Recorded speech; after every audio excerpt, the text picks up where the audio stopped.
Let's mic news at 9। Let's mic समाचारों के साथ मैं महेश सिंह। अमेरिकी राष्ट्रपति डोनाल्ड ट्रंप के ईरान के साथ व्यापार करने वाले देशों पर 25% अतिरिक्त टैरिफ की धमकी के बीच भारत की चाबहार पोर्ट परियोजना पर तीखी बहस छिड़ गई है। ईरान के दक्षिणी तट पर यह रणनीतिक बंदरगाह भारत के लिए मध्य एशिया और अफगानिस्तान तक पहुंच का महत्वपूर्ण मार्ग है, जो पाकिस्तान को बाईपास करता है और international north south transport corridor का हिस्सा है। अमेरिकी प्रतिबंधों के कारण पिछले साल भारत को अप्रैल 2026 तक की सशर्त छूट मिली थी, लेकिन अब रिपोर्ट्स में दावा किया जा रहा है कि भारत ने अपनी वित्तीय प्रतिबद्धता पूरी कर ली है और प्रत्यक्ष संचालन से दूरी बना ली है ताकि अमेरिकी दंड से बचा जा सके।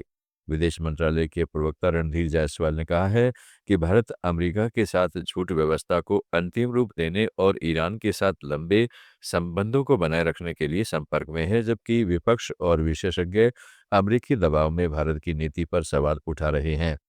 इसे रणनीतिक पीछे हटने के रूप में देख रहे हैं। कांग्रेस नेता सुप्रिया श्रीनेत ने इसे राष्ट्रीय नेतृत्व की विफलता बताया है।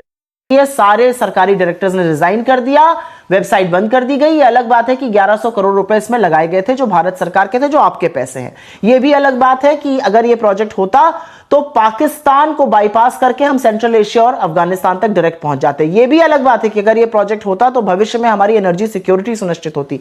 यह भी अलग बात है कि पाकिस्तान और चाइना का जो नेक्सस बन रहा है उसके खिलाफ ये एक अच्छा स्ट्रेटेजिक काउंटर था। ऐसा किया गया कि कहीं डोनाल्ड ट्रंप नाराज ना हो जाए। फिर शाम को खबर आई कि एक नेवल एक्सरसाइज के लिए रशिया, साउथ अफ्रीका जैसे नेशन से, ब्रिक्स से हमारे पास न्योता आया। हमने कहा नहीं भाई, हम ये नहीं करेंगे क्योंकि कहीं डोनाल्ड ट्रंप नाराज ना हो जाए। डोनाल्ड ट्रंप ने आके श्रीलंका में भारतीय सेना की मानवीय मदद जारी है। भारतीय सेना के इंजीनियर टास्क फोर्स ने ऑपरेशन सागर बंधु के तहत तीसरा 130 फीट लंबा बेली ब्रिज सफलतापूर्वक पूरा कर लिया है। यह पुल श्रीलंका के सेंट्रल प्रोविंस में B492 हाईवे पर किमी 15 पर बनाया गया है, जो कैंडी और नुआरा एलिया जिलों को जोड़ता है।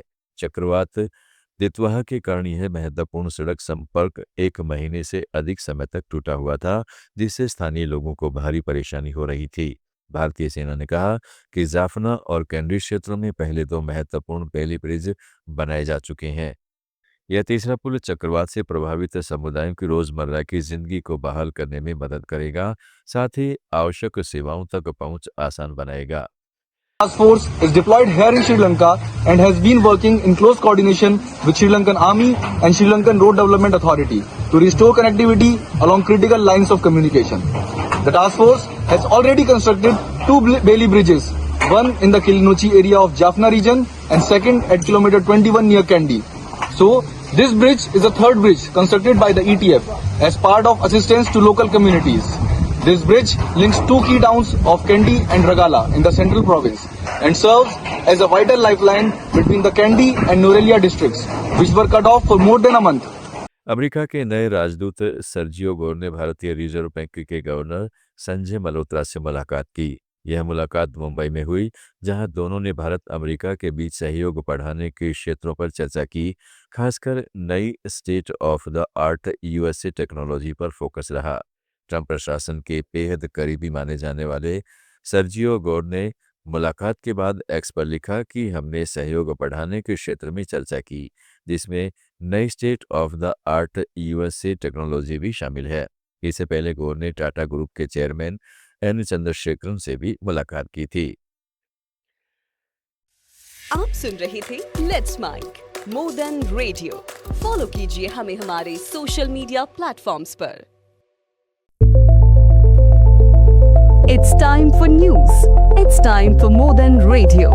Presenting the first radio news app, Let's Mic. Let's Mic, a news-based app on your phone where you get to watch and listen news, talk shows, interviews, radio show podcasts. On Let's Mic, you get all relevant information of TV, print, radio, podcast, and digital.